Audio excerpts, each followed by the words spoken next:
Welcome to Musings and Magic. I'm Lauren Fortuna Flock. I'm a mother, doula, the host of the Well-Nourished Mother podcast, and a somatic matrescence guide.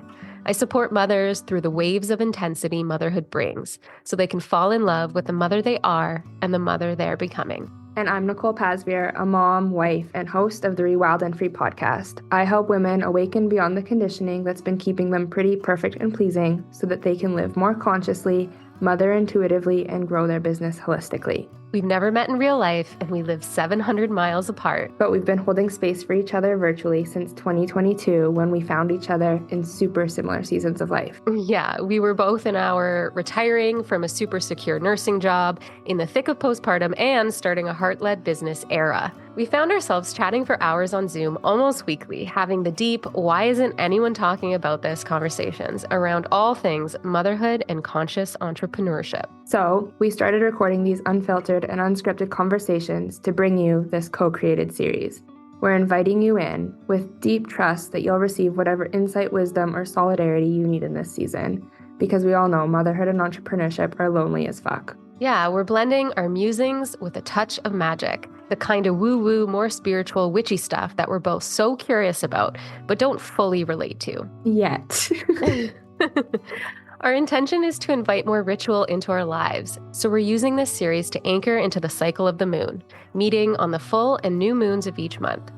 We'll do an energy check-in and explore nuanced conversations around big topics related to cyclical orientation, feminine embodiment in business and motherhood, and our own personal explorations related to reclaiming our inner witch. So if you're ready to come laugh, learn, and reflect with us, then keep listening. But first, we invite you to take the deepest breath you've given to yourself yet today.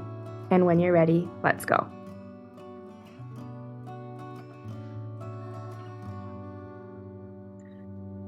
Hi, friend. Another Musings and Magic. Why are we so awkward? I know, every time. Like, starting these is so funny. We'll just be chatting away, and they're like, okay, we should hit record. And then as soon as we hit record, we both just like freeze and like giggle. Yeah. Hilarious. Hi. Hi. So there's a full moon coming up. We just tried to like Google what this one's about, and then we were like, aren't they all like this? It's all very similar. Release. Release and like, yeah, just coming closer into quote unquote alignment and your true authentic self, and releasing the things that are basically getting in the way of those things.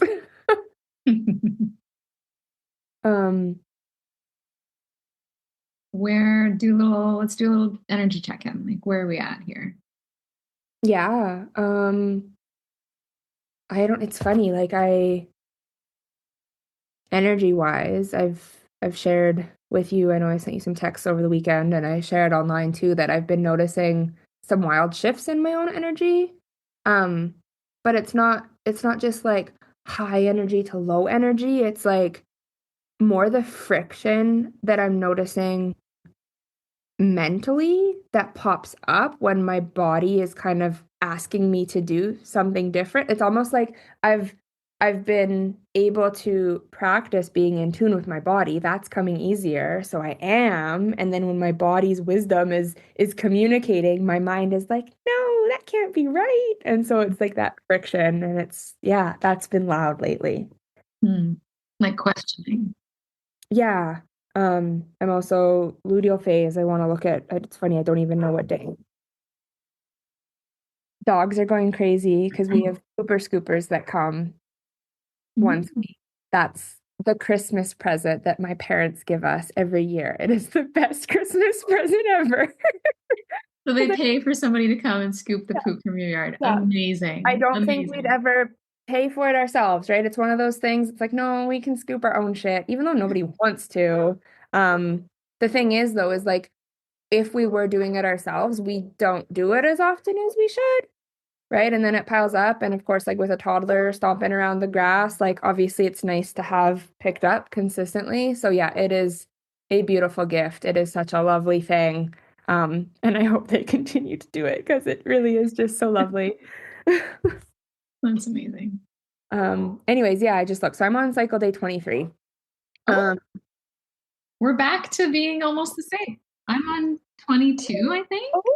Oh, okay, that's interesting.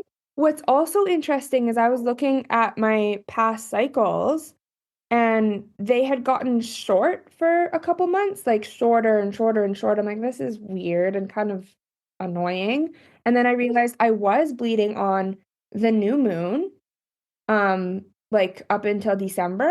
And so I think my cycle has taken about 5 months, and now I'm bleeding with the full moon, likely. Super, super interesting. Anyways, yeah, these energy shifts. Like I think it's also the transition of moving into my luteal phase, and yeah, just not even like my inner critic being loud, but just I don't even know. I don't even know.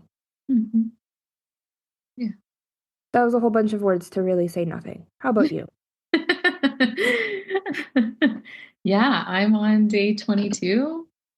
I don't know. Yeah, I guess luteal phase, but I feel pretty good, pretty solid, good energy.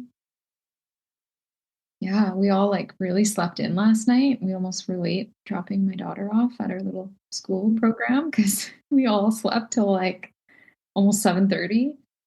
Oh, that's so funny that that's sleeping in for you. I know. Compared to you guys. Yeah. Yeah. It's Yeah. interesting, like you said, like I've had good energy or something, and that's something that I've been noticing is when I'm putting like good and bad around what I'm feeling, and I'm just being really observant of that and wondering like, oh, why am I calling that good? Like why am I defining that as good? And then what am I saying is bad? And that's just been really interesting to kind of pay attention to. Like Yeah. why do we think that like well, I know why, right? Capitalism and everything else, like just the praise that we get for being productive and like getting things done, obviously teeters us into feeling like that is good energy, right? We are more productive, we're more motivated, we get things done, we're whatever else comes with I think that. for me, there's also this level of it's how I interact with others, like specifically my Right, daughter or it's my like less husband. irritable. Yeah, yeah. So to me, it's like, oh, I'm having a good day. I'm feeling patient. I'm feeling regulated. Again, like why are those things good? And why is like irritability and being shorter tempered, why is that bad? Yeah. When really, like, we both know it's just communication, right? It's just communication from our body. And yeah, it is just really interesting when we can begin to soften and kind of neutralize and be like, oh, okay, I'm kind of running on a shorter fuse. What can I do to tend to myself in this moment? As opposed to like, this is bad and like I want to have a longer fuse. Yeah. Yeah. How can I tend to myself? What do I need? Yeah. Um, yeah, we've as a team had a really busy kind of last couple weeks. We've been really doing a lot of work together, birthing our creations and holding a free class and putting finishing touches on our offering for the world. And I think that's playing a lot into, at least I'll speak for myself, like the energy shifts I was feeling last week as well, moving into this week. It's kind of like we had this big output of productivity, and same thing. Yeah, it was kind of like all I wanted to do the last couple nights was just do nothing. Yeah, I can relate to that too. Yeah. And even that is interesting though, because I can see that cycle, right? And I can kind of neutralize it. I'm witnessing it. Okay, cool. Yeah, we did all these things. Obviously, it would make sense that there'd be this like this transition of kind of coming down and just slowing down in some way. But again, noticing my mind wanting to say that's bad, right? Like you should keep going. There's still more to do. Like something's wrong if you just need to like veg out at night and watch TV with a glass of wine. Mm-hmm. That's super interesting. Like that just noticing the mind chatter, the sneakiness of it has been really interesting for me because I've recognized that yeah, when my energy shifts, and like you just named, right? It's not just about productivity, it's also the interaction with other people, the interaction I would say with like life itself, right? Like, how hard does it feel to do laundry? How hard does it feel to go like run an errand? How hard does it feel to like wake up and brush my teeth in the morning? All of those things kind of pile up and are indicators for me of like how I'm doing.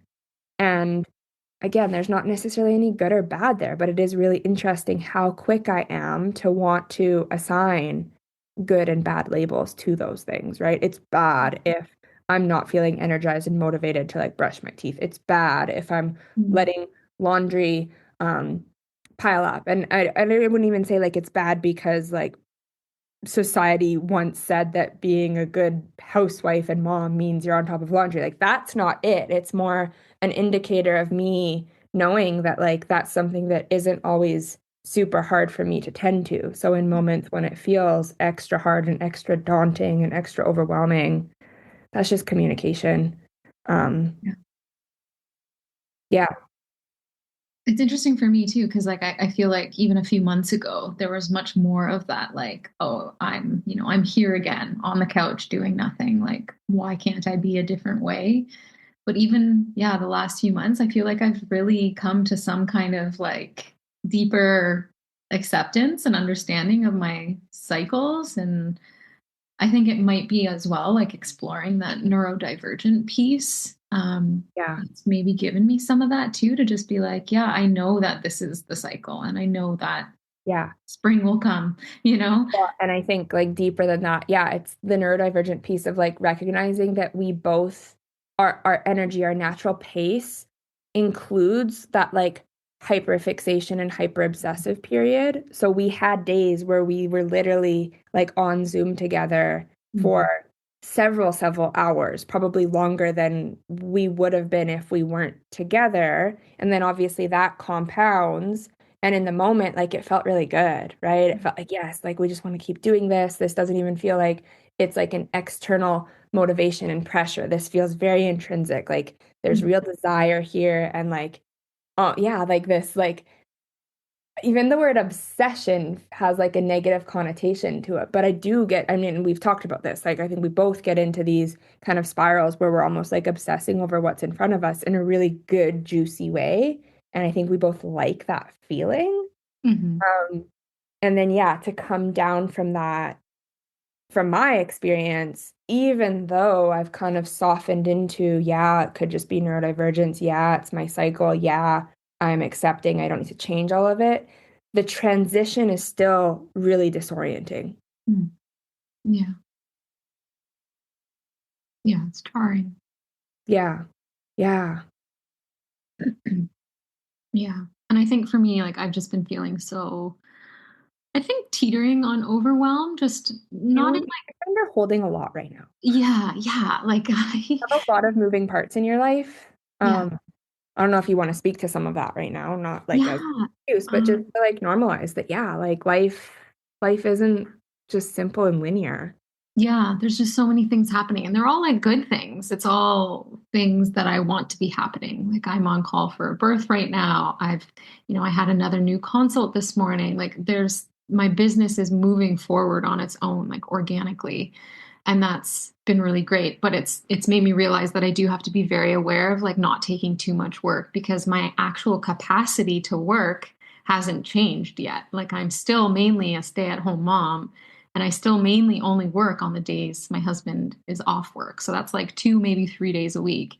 And it's like very sporadic on those days. So there's a lot. And then there's nursing shifts that I can pick up here and there if I want them, which I haven't in the last like 3 or 4 weeks, which is fine.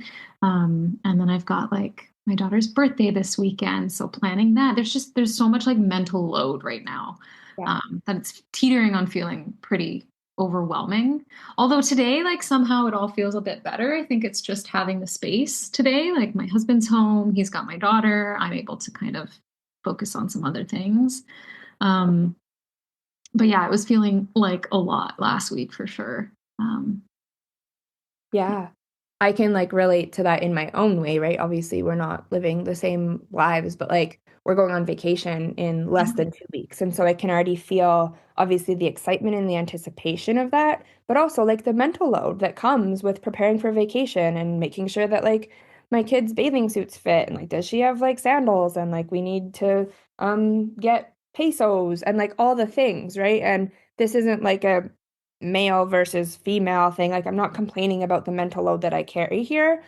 And I'm also recognizing that, like, I don't think my husband is thinking about any of these things, right? And that is totally okay. Like, I am okay with carrying this, but I'm also recognizing that, yeah, like, it's not just getting to pour into my business. It's not just getting to pour into my self-care and my own, like, energy and spirituality and all of those things. It's also, yeah, I'm a mom and I take care of the house and, like, we're still fostering this cat. So, we have decided he's going up for adoption. So I had to write his little like profile and like send in pictures and like had to take him to like the vet yesterday to be medically cleared, right? It's all of those things.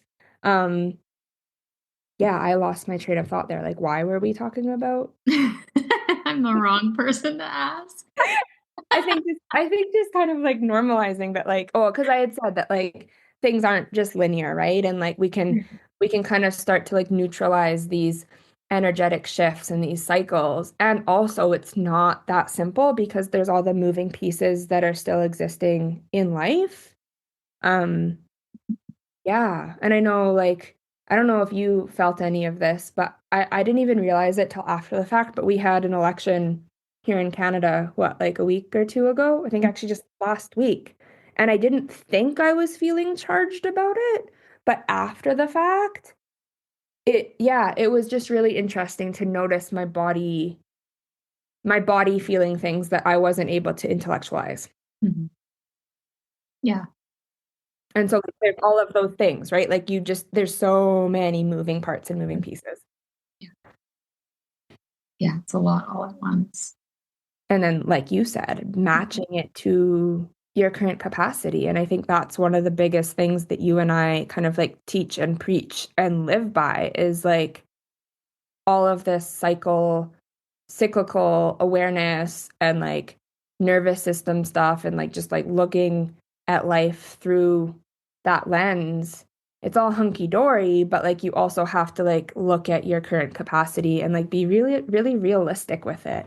And I think a lot of like the online world, at least maybe the echo chamber that I've put myself in is kind of obsessed with like, how do we expand our capacity? How do we like just hold more? How do we like, it's all about expansion. And I don't know, like, how about we first learn to just meet ourselves where we're at? Like, can we start there? Because I would argue that as a society collectively, we're not very good at that.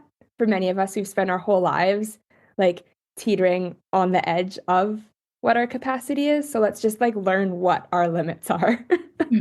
Yeah. And like, practice staying there. Yeah. Yeah. And learning the early signs of those limits, not the burnout that comes afterwards. Yeah. Like what shows me that I'm reaching my edge? Not there yet, but yeah. And then how do you make changes to adapt? Yeah. When even that, like that edge, it's funny because my mind wants to have like a concrete written in stone definition of that. And that in itself, that edge continues to like shift and evolve within my own inner cycle and shifts and evolves in response to like all the other pieces and parts that we just named, right? It's so complex. Yeah. Nuance, as always. I was thinking the other day, like I was probably talking to myself in the car as I typically always do. But I'm going for this. Oh, I can feel myself losing my train of thought as I'm saying the words. Want me to finish your sentence? Are you going to talk about your blood transfusion?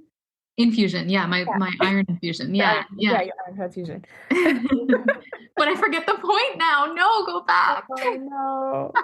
Well, we were talking about energy and capacity and see, this is why I need the iron infusion. Yeah, learning know your limit, stay within it.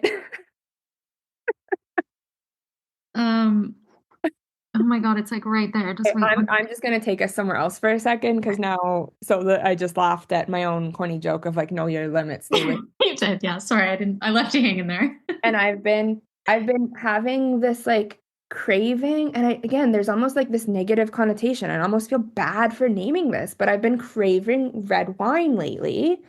And again, because I'm in a season of really paying attention and noticing this good versus bad kind of dialogue in my head, I've challenged it a bit and I'm like, ooh, why do I think that's bad? Like, is it because like just yeah, going down that train. And instead I've kind of softened into like, okay, well actually maybe there's like nutrients in red wine that my body wants, right? Like red wine has things in it that are sort of good for us, minus the alcohol part. So I've allowed myself to kind of play in that territory. I've also wondered like, is my body craving kind of this flavor of numbing out?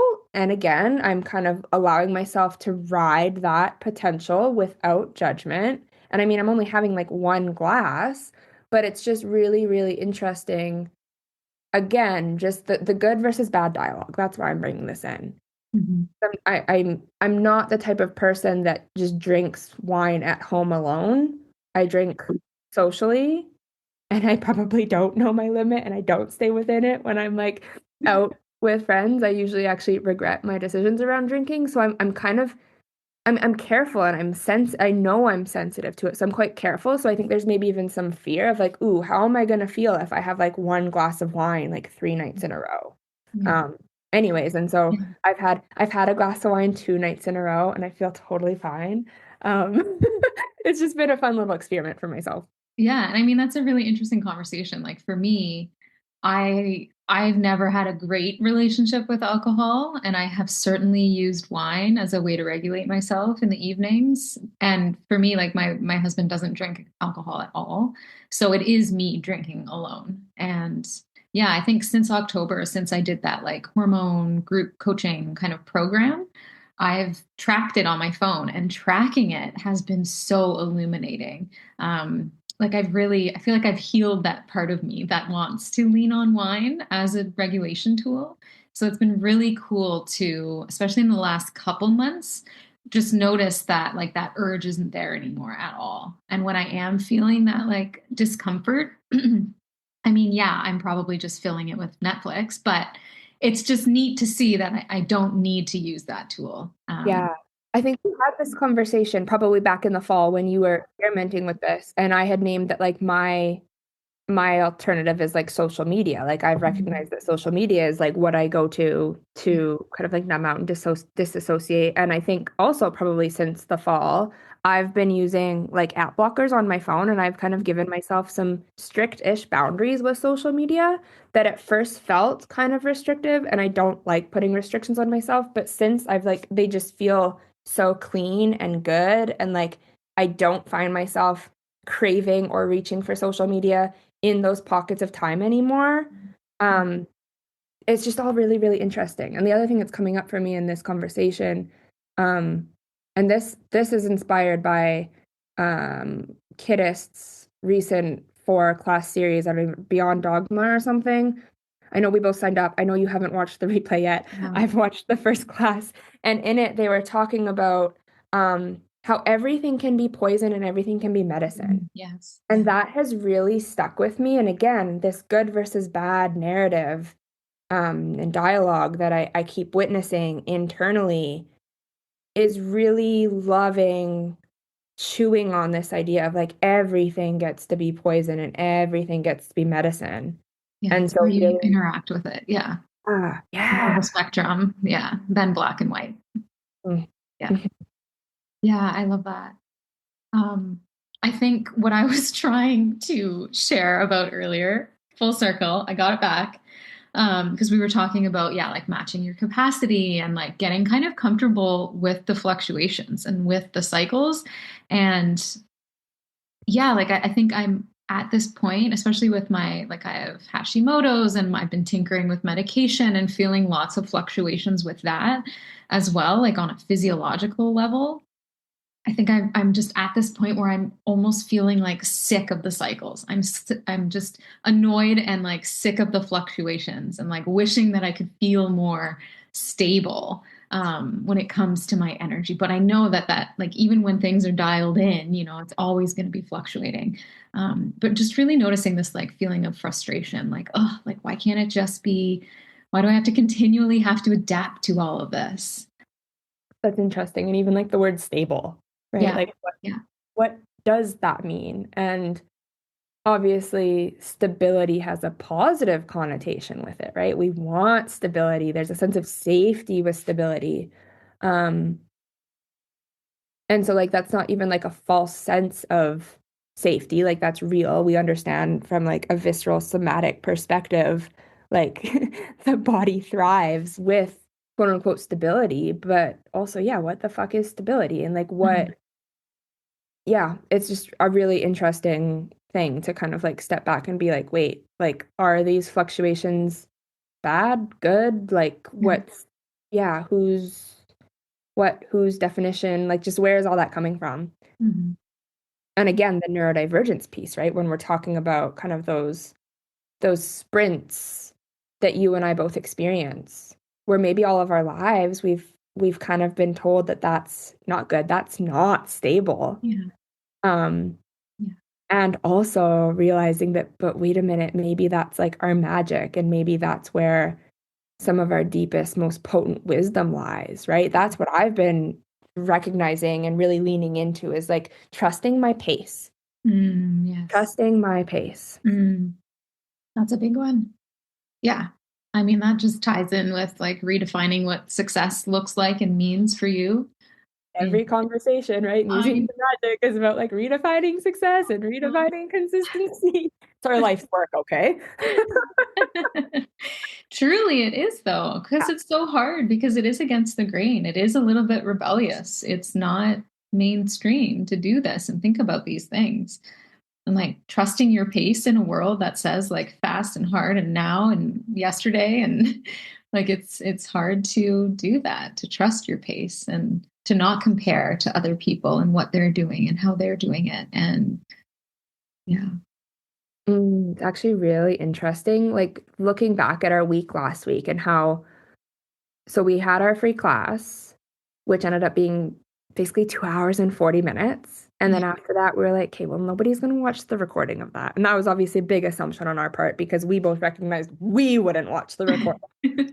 Um, love you if you've signed up and watched the recording. But Yes. I would say that for the general population that Lauren and I are in relationship with, we know you likely aren't going to watch that recording, right? It'd be different if it was just like 45 minutes, but it's quite daunting and overwhelming to set aside 2 hours and 40 minutes of potentially like uninterrupted time. And obviously like watching it in pockets is just annoying. And so we both felt really excited, like, oh, why don't we already have this recorded? Let's just like plop it into a private podcast. And again, that felt really easy for both of us since we both already have podcasts and like the editing is easy, the all of that, the back end piece is so easy. So we felt really excited by that. And looking at it like from a bird's eye view, like looking down at us and our energy and our flow last week, it's almost like borderline manic, like how much we got done. Yeah. And I almost wonder, like, oh shit, like, what if people are judging us and thinking that we're not actually like embodied because we're always talking about like being just like in, right? And it's so interesting that my mind wants to go there when actually that was the most embodied thing we could do. Yeah, for sure. Yeah. But that's what we mean by like you can't Of that, like how compare. exactly, because like I was kind of like, oh shit, what if people are comparing our energy to theirs and they're thinking, well, I never could have done that. That would have taken me weeks to do. Lauren and Nicole must be like self-extracting and self-abandoning and like so funny. Um, more of the story, stay in your own lane, trust your pace. And like trust your pace means like trusting that like obsessive, manic, hyper fixated um like season if you also feel that. Yeah, if it's part of your story, if it's part of your, yeah. Yeah. And now that I know that we're both almost synced up, like we would have been riding the ovulatory energy. Of course, we got as much done last week as we did. Of course, it all makes sense. Mhm. Yeah. There was also something you said about how like today feels a bit different, and you named that maybe part of it is just that spaciousness of like your husband being home, and obviously, yeah, it's kind of the first day to your work week. Um, It is for me too, but I also want to name that like we both have recognized that there's so much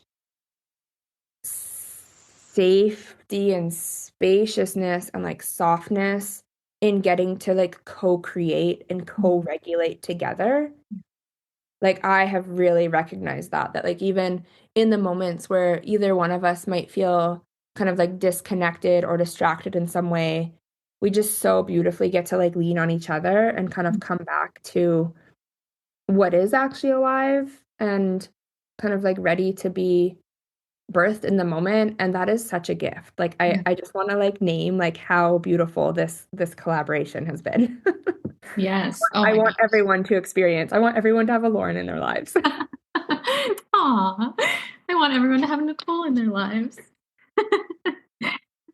It's true though, and it makes me think like, why isn't everyone collaborating, especially mother entrepreneurs? Like, I will never, like, I will die on this hill. Like, we should be, well, should, you know, but Yeah. it's just such a beautiful way to create things, especially when you are leaning into your shifting capacity and all of the other things that you have going on, like having a partner, having somebody that can mirror things back to you, even if you're not collaborating like on a project. We even do this when we each have our own things going on, and just having somebody there that can like mirror things back to you, that can help you see your blind spots, that can like be like, okay, hold up, you're overthinking this. um yeah, like if we could all build our businesses this way too, where you've got this like mirror and community to kind of lean on. The opposite is that it ends up feeling so lonely when you're trying to create these things. Well, and that loneliness, I would argue, is almost self-inflicted because so many of us are walking around with like a like it's almost like this wound of like hyper independence. Yeah. Right? And so I know for me, like I can speak to my own experience and almost feeling like I'm not worthy of success or I'm cheating or yeah, there's just some subtle friction if I'm not doing it by myself. Mm. Yeah. And I know that's not real, right? And I know that that's a symptom of just the systems that we live and play in. But like that's in my body. So to recognize that and to allow myself to soften into true collaboration has been such a gift. Hmm. Yeah. It's just so freeing. Like just knowing that we're each, and I think we're so good at like seeing what the other person's strengths and, I don't even want to call them weaknesses, just like even desires and what you enjoy doing and what you don't enjoy doing. Like we really play off of that with each other. So then everything feels fun. Like it all feels juicy, Yeah. and enjoyable. I think the default is to kind of look outside yourself and compare. And obviously, like, I get where that's coming from because especially when you're newer in like whatever you're doing, it's quite natural to like look outside to learn, right? Like if you think about like back in the day, like we learned in like apprenticeships and like you learned by having it modeled to you. So of course we're looking outside of ourselves, like in the context of business. Of course you're looking, oh well, how are they doing it? And you're looking to people that like have what you want and you're yeah, like how are you doing it? Like I want to learn from you. But what comes with that is we kind of get like obsessive and we cling on to the way they do things and the way they do things works for them and their energy and their current capacity. And then we forget to actually like run it through our own filter, run it through our own capacity, run it through our own like desires and all of that, right? Like I feel like I've spoken about this somewhere one time about the analogy of like it makes sense that we're kind of looking for a recipe to follow. But Mm. the problem is it's almost like we're looking for other people's recipes and that recipe might be for like a pizza when we're actually trying to build a cake. Mm. Yeah. Trying to build a cake. We're trying to make a cake. We're trying to bake a cake. You don't build it. You know what I mean, right? Like, and so the question here, not only is it about like knowing, exploring, trusting your own energy, your own pace, and also knowing, learning, exploring, trusting your own capacity, but it also requires you to like know, learn, explore your own desires and like what success actually looks like and means for you. Like, where are you trying to go? Where are you trying to take this? What are you trying to make with this recipe card? Mm. Yeah. It's funny. We do that like in motherhood too, where we look outside ourselves. Like, what are they doing? How are they doing it? Should I be doing it? I want to say like there's nothing wrong with that, right? Again, this poison versus medicine, right? At the core, there's nothing wrong with that. That is how we as social creatures learn. We learn through like modeling, and we learn through storytelling, and we learn through like other people's lived experiences, right? Back in the day, like even birth, like you had the wise women around you had your sisters and your aunties and the village women, right? Like we're not supposed to do this shit alone. This desire piece that I didn't even know I was gonna talk about has been really interesting for me lately, because I've noticed myself almost feeling like, what is it? It's like I'm bad if I'm wanting too much. I feel like I've spent a large part of my life not being connected to my desires, not really knowing what I wanted. I joke that like I followed society's to-do list, and it's not a joke, it's true. But more recently, like over the past couple of years, I've kind of reconnected with my desires and like what do I actually want? What do I want just for the sake of wanting? And now I'm at this point of like, oh no, I want too much. I'm too needy. I'm too blah, blah, blah. And one of my teachers, Julie Albain, gave a beautiful metaphor for this that again I've just been chewing on. And it's not even a metaphor, but just like how, okay, hold on, I don't want to mess this up. It's like this like mother energy versus this father energy. And for anyone, including myself, who has kind of been brought up in like a religious household and stuff, praying to God, we're kind of taught like don't ask for too much, or like you have to like be worthy of what you're asking for. You have to like pay gratitude first. I don't even know what the narrative is, but the example that Julia gave is like when you're asking your dad for something, like let's say you're going to your dad as like a teenager and you're saying like, Dad, I really need to borrow $500. You are likely going to like have that ask with a bunch of like fluff around it to showcase your worthiness of like why you are deserving of that $500. And you're gonna like say, and I'll do this, this, and this, and like just put a lot of like protection around it so that he's like willing to give it to you. Versus when you're going to your mom for something. So again, we're talking about desires, right? When you're going to your mom, the mother energy of wanting, you just lay it all out, right? Like you might be like crying on prom night and being like, blah blah blah doesn't like me, and the dress doesn't fit, and my makeup isn't right, and my hair isn't right, and the shoes don't fit, and blah blah blah blah blah. And mom is just like, yeah, we'll figure it out. And so the point in all this is really recognizing that like energy of feeling like I'm wanting too much again is just a symptom of the conditioning and like the system that we live and play in. And what's actually more true is like the universe, the more mother energy can hold it all. It can hold all of me, and I am worthy of all of my desires and my wants. I can lay it all out. Did that make sense? It did. Yes. Yes. Yeah. And like, how does it feel in your body when you like play with that? Like play with that mother, asking the mother energy. I feel like I can just kind of like lean back, right? It feels like I can take up space. It feels like there's kind of this like feeling of safety in my body that one, I can lean back. Two, I can like be wide and literally like take up more space. And three, there's no like, it's almost like the father energy is like I have to stand tall and like my chin needs to be up and I need to like prove myself in some way. There's none of that. There's no proving. It's just like I am worthy. I all of it belongs. Like I am allowed to want all of this. Yeah. That's beautiful. Yeah, you made an interesting point, like about growing up in the Catholic, Christian, whatever, praying to God. Yes, it was very much like, oh, don't ask for too much, and like make sure you promise you'll do something good, you know? Yeah, to balance it out. Yeah. It's a deep one to untangle. Yeah.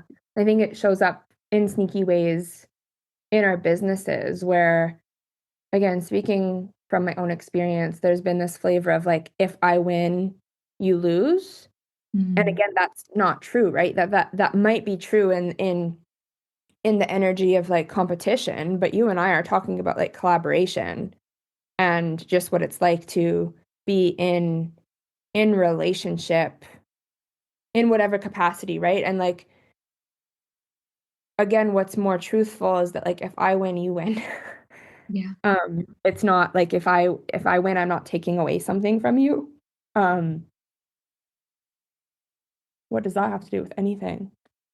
What did you just say? What did you just say that made me say that? I don't know. God. I don't have any recall. I'm so sorry for the people that have to listen to us. That like I was onto something. I swear I was onto something. Because I had said, oh, well, in the context of business. But what did you say that turned a light bulb on? Oh, that's so funny. No idea. We need a rewind button, like for us. I also probably need bloopers. I mean, this whole episode could just be a blooper.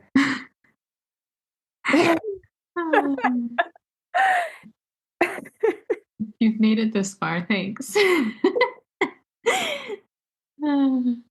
Okay, what else did we want to talk about? Obviously we want to talk about what we're doing in the world right now. We just mentioned that we had our class last week. It's 2 hours and 40 minutes, and we've turned that into a podcast. So yeah, there's a podcast now available. It's called The Art of Holding Space. Like we just said, it was kind of birthed out of our desire to make our very long, nuanced, deep conversation into more digestible, consume at your own pace. Yeah, just that flavor, right? We wanted it to be something that didn't feel so intense. And so that feels really juicy. That's there, but our intention with that is to also continue contributing to it and add some like bonus episodes as we're feeling inspired. And I know last week we talked about this, like, oh, well, what does this mean for Musings and Magick? And I think what we kind of came to is Musings and Magick still gets to and will exist. It's going to continue to be like our monthly recap, likely with like the full moon of each month. But this private podcast feels really, really juicy in regards to the mother serving visionary population community that we serve, and also our like shared love and passion for embodied business. Yeah. So like who is this mini podcast for?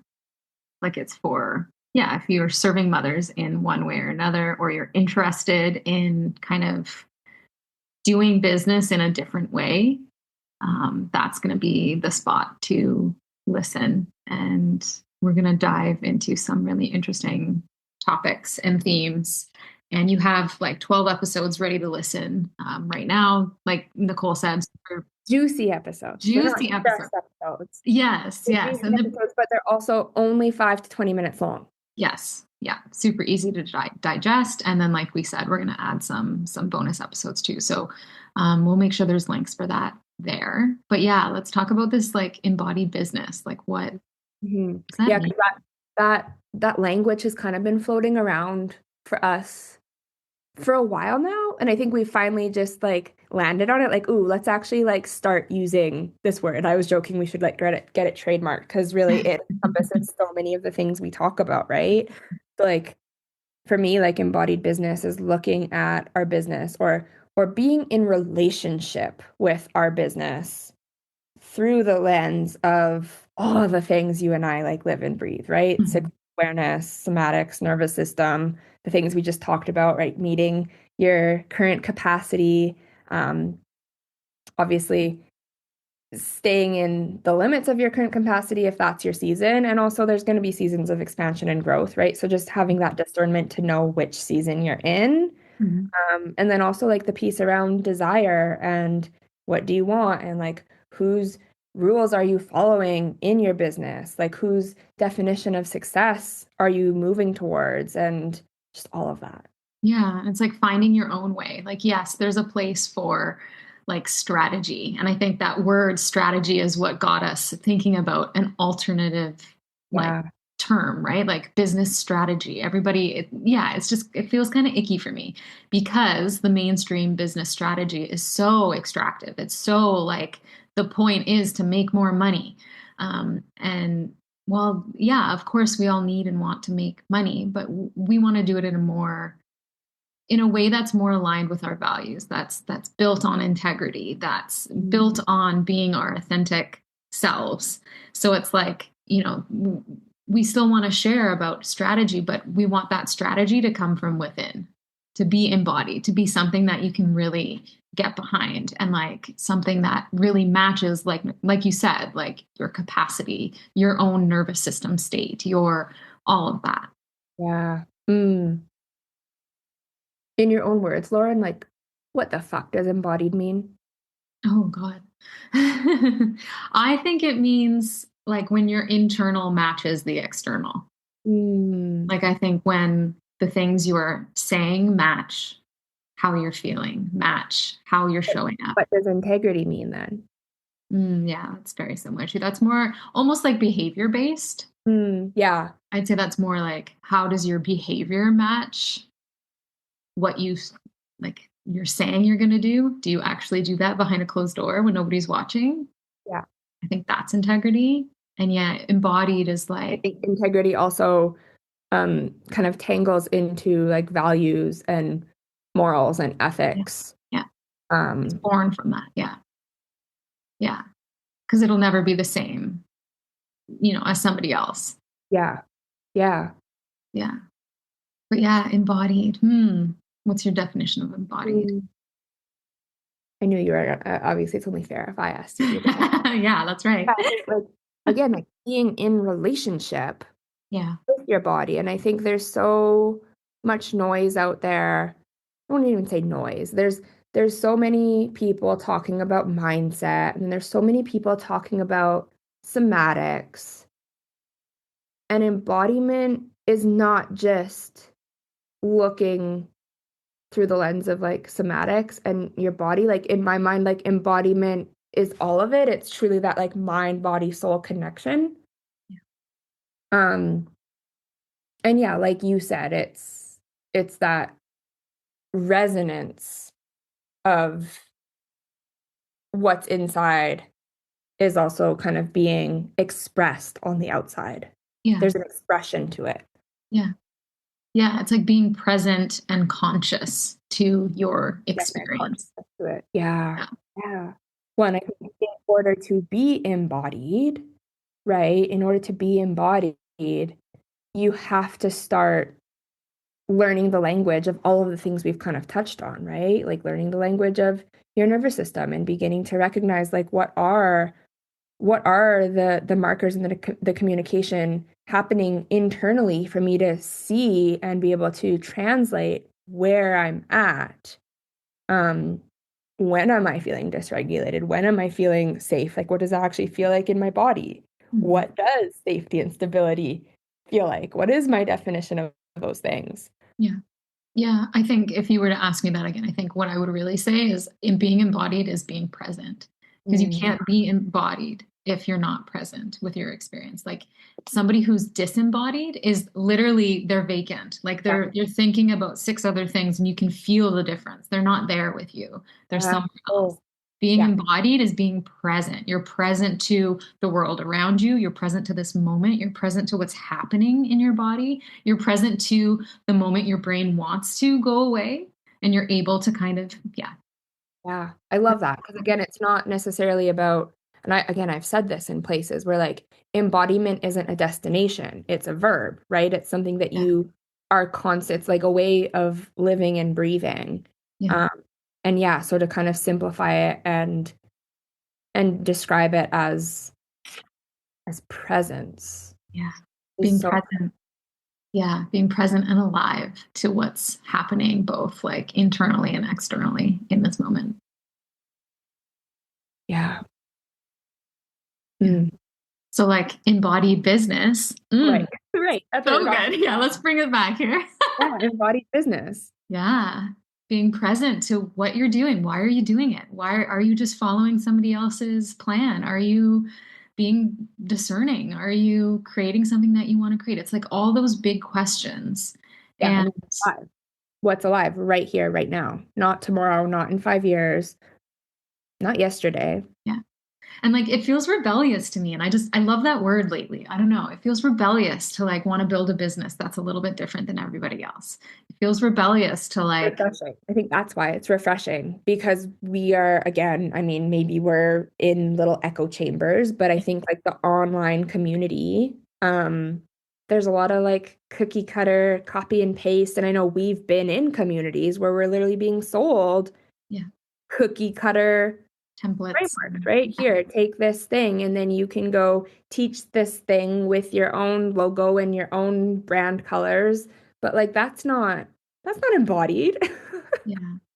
Yeah, it's almost like it's like that can be its own rite of passage too, though, I agree. Oh, It's like, absolutely. yeah, Yeah. like moving through that to like build your confidence a little bit and But then like my analogy of the recipe, like I don't think yeah. it's bad to have that desire in the beginning to look outside yourself. That's where we can get inspired. That's where you can also start to flex your discernment muscles and realize, oh, like I like that and I didn't like that and I want to try that on for size, but like I know I don't like that. But that's the important part. I don't know why I snapped. That was a bit aggressive. I wonder if that will even be heard. That was hilarious. Staying in for sure. So weird today. Um, Uh, what was I saying? The recipe card. Oh, that I was saying that like it's important that you're flexing your own discernment muscle and putting things through your own filter. And this is why it's so important to have a clear sense of your values, your desires, what your current capacity is, because otherwise you're just gonna start like building these pizzas, and at the end of the day, you're gonna be like, well, fuck this. I didn't actually want pizza. I was trying to make cupcakes. yeah. Right? Yeah. And then imagine a community of other people that are wanting to do the same thing. Yeah. Wink, wink. I'm winking at Nicole, like, segue. Yeah. Yeah. I mean, this literally is what Held is all about, isn't it? It is. That was so easy. I love it. Yeah. Yeah.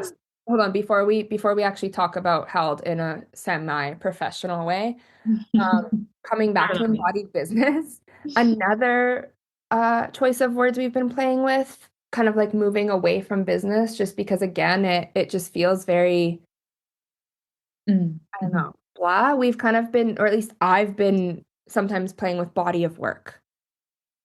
Because that's that. Okay, hold on. No, let's backtrack. So we just kind of define embodied. What do we mean by business? And this is where I want to say, like, it's not just like the offering you have in the world. It's not just your like sexy short bio in Instagram. Like, it's your body of work. It's like all of the things that you do, the relationship you have with that offering, with that hat that you wear that is your bio. It's also like the legacy and the impact and the depth, the connection. And yeah, it just feels like so much wider and deeper than to me what the word business holds. Mm-hmm. Yeah. Less transactional, more relational. Mm. Mm. Yeah, and I just got this visual of like a stone being like skipped across a pond and like the limitless like ripples that come with that. I feel like a body of work in the context that I'm kind of speaking to it on. And I guess that context is like where you are showing up, like you are spoiler. So like the class we hosted last week is reclaiming the art of holding space. And we talk about how like you are the art, right? Holding space is not some sciencey textbook thing that it's not like a skill that you get to go learn in a training. It's the embodiment, the expression of you, all of you. And I think, yeah, body of work holds space for all of you versus business in the context that I've kind of seen it, like you said, is very transactional, but it also just feels like very boxed in. Yeah. Yeah. It's almost got this like professional, like you got to keep things separate. And what we're really into, pardon? Compartmentalized. Yeah. And what we're really into is like you can't be embodied in your business and then go turn around and like ignore all the pieces of your life that are influencing how you're showing up in your business. Like it's like an ecosystem, right? And we talk about this in the class as well. Like you create an ecosystem of safety. Another trademark that we need to. Yeah, another trademark. Trademark. But I want the little TM beside our words. We can just put it there. It's fine. Okay, that's good. But yeah, like you create this ecosystem of safety, but it works with what you're saying as well, Nicole. Like it's not just the transactions. We're talking about the whole ecosystem of your life and business and how they interact and how you show up in all of it. Being thrown into the pond and the ripples that it creates. Yeah. Right? Like I think again in the context of the type of work that you and I do, the type of people we work with, it's generational healing. And then it's also like, yeah, like it's it's both sides. I guess it's like ancestral healing and generational healing. And that's where I get this visual of like the ripples being cast and like the limitlessness of that versus business. And this is just semantics at this point. Like this is laughable. We can probably stop here. But like business just feels very almost like short term. And I don't get that visceral sensation of like the limitlessness with it that I do with body of work. Well, I think it just shows us like the types of businesses or bodies of work that we're longing for. It is something that's deeper, more depth, more connection, more community, more, it's not just this pretty little thing that is like here and we go to it sometimes and we go away from it sometimes. 9 to 5. Yeah, like it's not that for us. Like this is how we live and breathe, and we want to build a business, build a body of work that matches that allows us to not have to take off all our other hats. It allows us to bring that to our business and serve from that place. And I think this is like the missing piece. Like this is exactly what's left out in most certifications. Like if you've done a doula training, did they even talk about business? Probably not. And if they did, it was probably very much a like cookie cutter. This is what you should do. And this is how you get more followers. And this is, very prescriptive. Yeah. But nothing, or even like if you join a business coaching thing, you're not talking about your personal life in that. You're not talking about. It's just compartmentalized in whatever direction you go, right? Yeah. So what we're kind of creating, I don't know if we want to go there, like what we're creating is this space for it to all be there. And where do I sign up? I know, right? I'm excited. Lauren and I we have a ginormous Google Doc. Yeah. Every time we're in it, we're like, oh, this is so good. Like, where do I sign up? And it's just so fun. Like, we have to lead the thing. Which is probably the best part. We get to lead the thing. We are so stoked to be the creators, the facilitators, the embodied leaders of this thing. And I say embodied leader very intentionally because there's no hierarchy, right? We are really creating this space as more of a circle, I guess, right? And it's explorative, not prescriptive. Like it's not us teaching you how to do something. Yeah, this is the way. It's us helping you build your own recipe card. Yeah, nice. Nice job. Pizza, cupcakes, donuts. I don't know. Sushi. Are you hungry, Nicole? No, I don't. It's just a good analogy. It is a good analogy because we get, again, nothing wrong with the recipe card. And again, coming back to like this idea of like poison versus medicine. I guess I just want to like de-shame because I think it's a slippery slope. And again, it's almost a rite of passage where in like early on in your business, you do go through the rite of passage of potentially mentoring or training with someone that offers more of a prescriptive approach, and you try it and there's the lucky few that it works for and they get like another snap. That's so aggressive. Another that it appears like instant success. And then I would say for the majority, like it feels like it's not working, and it can be really quick to internalize like, oh, well, it's my fault. I didn't try hard enough, or I didn't follow the recipe good enough. I skipped an ingredient, I skipped a step, or I did something in the wrong order. And I mean, what I would argue is it's actually none of that. It's more accurate that you probably just didn't run things through your own filter and you were following a recipe that there's nothing wrong with the recipe and there's nothing wrong with like the things you did. It just wasn't actually what you were wanting, right? You were making pizza when you want to make cupcakes. Yeah. And there's so many like somatic layers to this too, Oh, which we also are excited to explore and like lead you through and like practice playing with. And like, where else can you get that? again, because everything's so compartmentalized, right? In Yeah. the coaching space, you can go find maybe like a conscious business mastermind. Yeah. Amazing. You could go find a motherhood Yeah. circle. You could go find a training for like somatics and like nervous system stuff. But like, where can you find it all? Yeah. Yeah. Yeah. And we're weaving, all of that in together into one community, one 6-month community. 6 months feels like a really juicy amount of time. It might feel long for some people, but like that's where you get to really play, especially within your own nervous system, within your own. Yeah, there's lots of room for growth and discovery and meeting yourself. And Yeah. And I yeah, think again, coming back to this like collaboration between you and I, like where else can you find a group that's hosted by like two really cool humans, not just one? I wasn't sure where you were going to go with that. No, but like I just like it is really cool like how we are blending our unique strengths. Yeah. And obviously there's a lot of parallels, right? There's a lot of things that we share in common. We have a lot of shared passions. We have a lot of shared interests. We have a lot of shared trainings and like things on our resume. And also we're both entirely different humans and we have a different lens that we're looking through life from. We have different lived experience. We have different values even. That feels kind of weird to say, but it's true. Yeah. And so like where else do you even get to see that kind of partnership and relationship being modeled where we're not just completely one and the same and like Yeah. Like I feel like a lot of like partnerships I see it's either complete opposites where they're completely in their own lanes and we're not that, right? Because there's a lot of crossover, but we're also not just in the same lane. Yeah. I'm trying to think of a food analogy and I don't have one. We can let it go now. Yeah.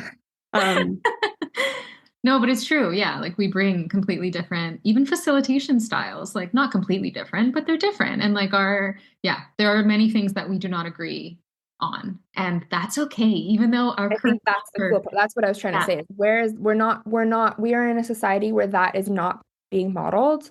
Yeah. Right. And we could probably do a whole episode on like cancel culture and like all of that.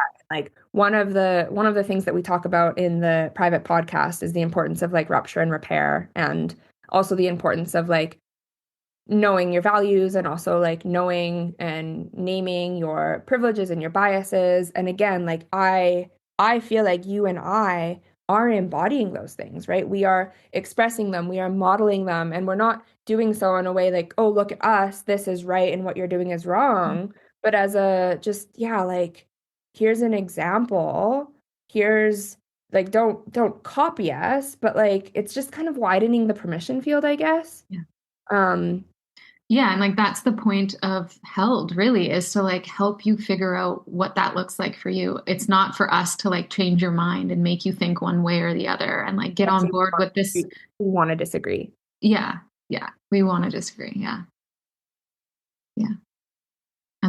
And show that it's okay to be in community where we're not all the same and we don't all think the same way. Oh, this reminds me, didn't I? I sent you a post over the weekend. I want to find it because this totally speaks to that. Do you remember? Do you know what I'm talking about? I do not. I sent it to you. Maybe I like dreamt about sending it to you. Yeah. Okay. It says, how do you find a community that fully matches your beliefs and values? You don't. You learn how to befriend people from all walks of life and prioritize relationships over opinions. Otherwise, all you have is an echo chamber. Yes. And oh my God, like that's it, right? I think that's what we're seeing in all the other communities and containers and groups is it's just like these echo chambers. And when we're talking about kind of the copy and paste, the regurgitation just with your own like branding and logo, like that's just another flavor of the echo chamber. Or like how often are you in a group where you just end up kind of treating whatever the mentor, the coach, the trainer is teaching you, and you use that's like your new dogma, that's your new prescription. Your And new Lauren and truth. I are just like so against all of that. And I think, yeah, our intention really is to not create an echo chamber. Yeah. It's to create a space for a vast variety of opinions and a Yeah. vast variety of, Yeah. I don't even know. There's like no spaces to do that right now, especially within our culture. Like speaking up about something or showing that you're questioning something can feel really scary. So having a community where you can like bring it in the group and be like, hey, like this is what I'm grappling with right now. Like I'm not, I'm not holding firmly to one opinion or the other. I want to explore what my opinion and beliefs even are. And there's no space to do that. There's no safe space to do that right now. So that's part of the intention of why we want this to be a strong community, why we want it to be 6 months long, so we can go through 6 cycles if you're cycling, like There was something you said there about like, shoot, I don't even know what your words were, but what I took from it is like, you don't have to know what you like. We talk a lot about like, what's your heart bleeding for? Like, what are you willing to like draw a line in the sand for? And like, what we're saying is like, you don't have to know those things. What we're actually creating is a space for you to explore those things. And yeah, come in and be like, this is kind of what I'm challenging. This is what I'm chewing on right now. I don't know. It's a it's a space so you can come and say like, I don't know. yes, yeah, the I don't know is welcome. The I don't know is, yeah, it tells us so much, and there's like so much to play with there. Is now a good time for me to throw in my Moana 2 quote again? It's just brought me so much medicine in the past couple weeks. And the funny thing is I haven't even seen all of Moana 2 yet. I've just seen pockets of it when Aubrey's watching it with Dylan. And the other week I like walked into the living room and I just saw a scene, have no idea who the character was because I don't think she's in Moana 1. And she's talking to Moana and saying like, we're way showers. And part of being a way shower means you don't know where you're going. And part of not knowing where you're going means you have to be comfortable with getting lost. Mm. And that just every time I think about that, I'm like, oh my God, right. Like I need to get comfortable and find peace with being lost. I need to get comfortable and find peace with that I don't know. I really need to, okay, let's full circle here. Full moon, all about like letting things go and like coming into closer alignment with our most authentic self. I am letting go this like need to have things figured out and this like need to know what's next. Mm.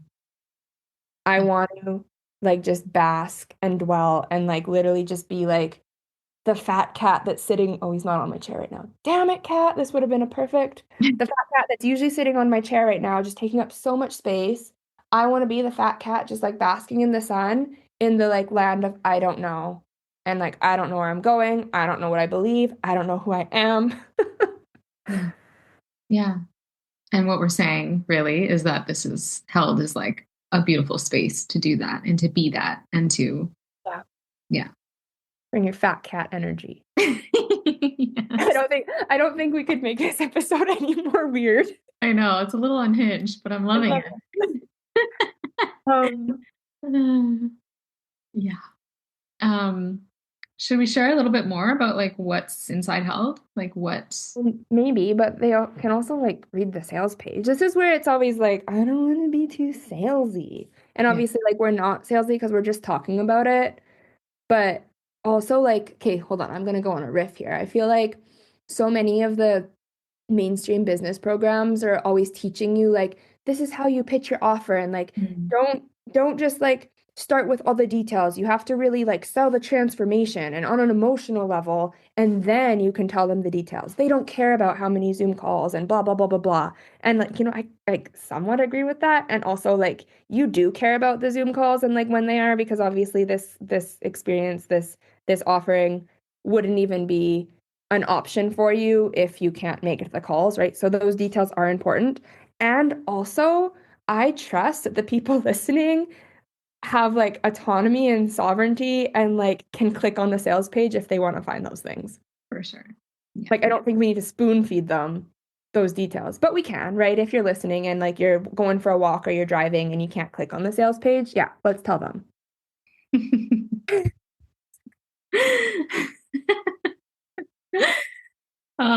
Yeah, so like bi-weekly calls. So if you want to hang out with us every other week for 6 months on a call, just like this, probably very similar to this vibe.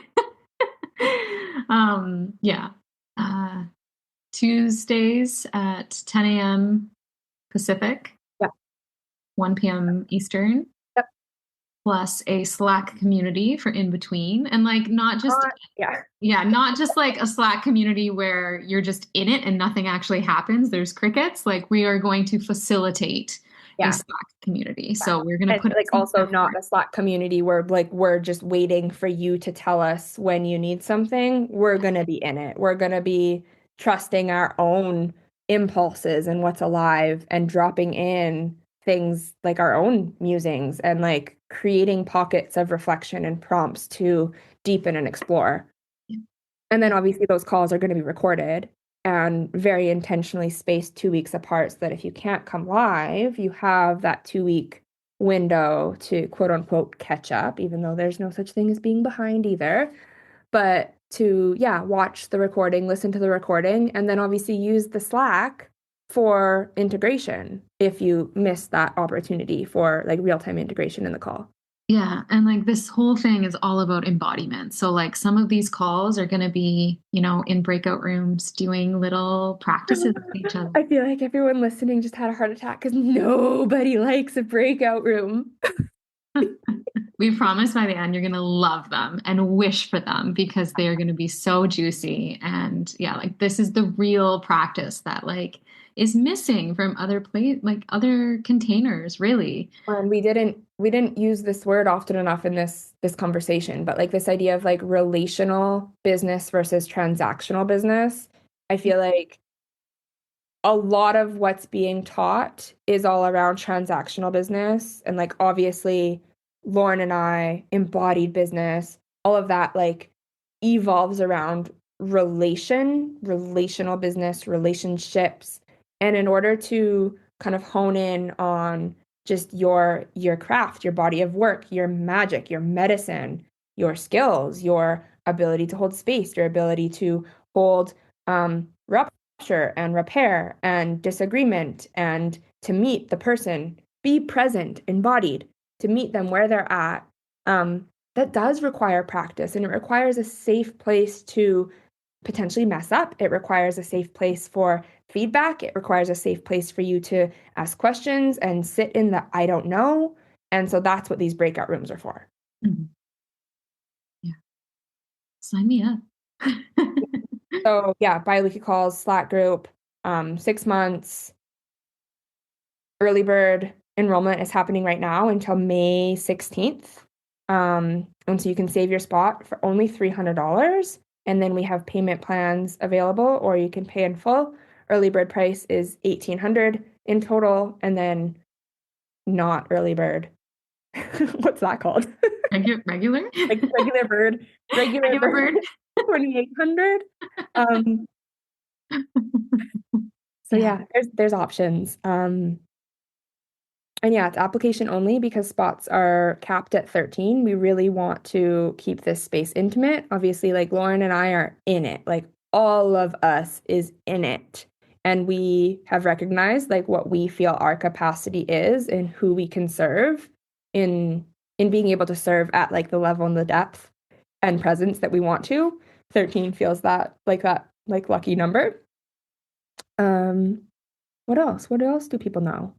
Yeah, just the sales page is really, really good. So even if you're driving and like you can't click right now, like go click later because it's really, really good. Yeah, go have a read. Like take it all in. And then of course, like reach out to us if you're even the tiniest bit curious. Like you can hop on a call with us. Yep. just to like explore it a little bit more. We're not going to try to sell you on it. Like Nicole said, like we trust your discernment. But if you have any questions, like reach out, hop on a call, let's chat about it. We'll make sure that it's a good fit for everybody. And Yeah. Yeah. And I think like even if you potentially already know that held isn't for you in this season of life and business, definitely go subscribe or whatever it's called. Get the link for our private podcast because yes. it's going to be some juicy, Yep. well, there's already juicy episodes, but there's going to be some juicy like bonus episodes that Lauren and I are going to be recording soon. Because like we said, these musings and magic episodes are going to still be our once a month kind of more personal roundabout spiral. It's a good way to describe it. Right? But which I mean, I think we're all here for. Obviously, anyone who's listened this far is here for it. But for just, yeah, a little bit more, I don't know, it's still spirally, it's still juicy and spirally, but it's just more specific to embodied business, I guess, right? Well, and I think we've called it inner mastery and business magic. Yeah. Yeah. So if you're here for the inner mastery and business magic, go get the link so that you're subscribed to the Art of Holding Space, which is our new private podcast. Yeah. Yeah. And there's also a workbook that goes with it. So there's like reflection prompts. So it's not just like, it can be just a thing you listen to and like take in and chew on and all of that. But if you want to go deeper, like there are some really beautiful prompts in there with a summary that you can really like turn it into a little practice. About exploring some of these practices that we're sharing. And there's 9 of them. And yeah. Yeah. Okay. I think the final words of wisdom that want to come through me right now, trust your pace. Yeah. Yeah. Yeah. Love it. Okay. All right. I really want a donut now. Oh, okay. Love donuts. I'm always here for donuts. That's what I'm craving. I mean, there was lots of talk of recipes and cupcakes and donuts, so I really want something sweet. Okay, well, let's stop here. Go meet that body's communication of yours. Yeah, and of course, if you're loving these episodes, oh my God, let us know. Lauren and I, like just reflecting, like not on this like egotistical like need for like validation and praise, but really just reflecting on how our energy, what's the word that I want to use here? Like our energy, like there's feed like off others. And it's hard talking into a void. That's like a very natural human thing, right? Like I think it's very natural to have this desire and craving to get to feed off of and respond to other people, right? That's literally this relational business that we're kind of talking about versus like a transactional business. Like we want to be in relationship to the people that are listening to this. Yeah. And so it feels really, really, really good for us when we hear from you. Obviously we want to know who's listening, but we also want to know what's stirring and landing or what you disagree with, what you hate. Yeah. Give it to us. Yeah. Yes. Yeah. Okay. Yeah. Okay. So share with somebody if you feel called, like send us a message, all of that. We'd love to hear from you. Okay, friends. Until next time.